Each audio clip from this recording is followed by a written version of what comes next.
استنى، ما تكملش كرول دلوقتي، لأن اللحظة دي مش عادية.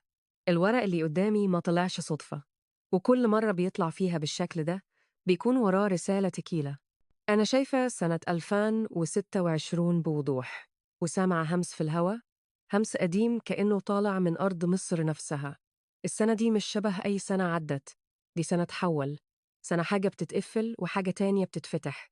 بس اللي فاهم هو اللي هياخد باله، في تغيير جاي، مش فجأة ومش بصوت عالي، تغيير هادي بس عميق، زي المية لما تغير شكل الصخر على مهل. حاجة كانت مستخبية سنين طويلة اتأجلت، اتدفنت تحت خوف أو تردد، وقتها جه إنها تطلع للنور.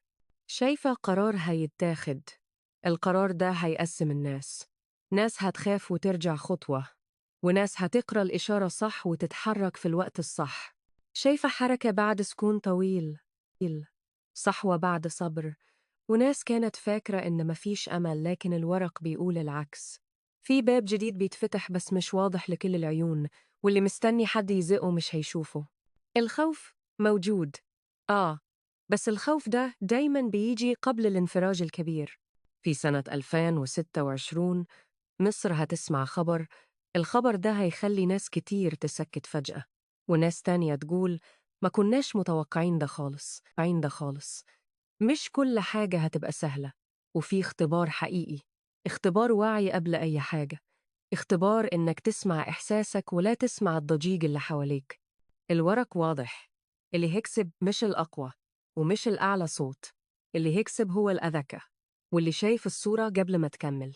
لو حاسس إن السنين اللي فاتت كانت ضغط، تعب وتوهان، اعرف إن ده كان تمهيد مش عقاب.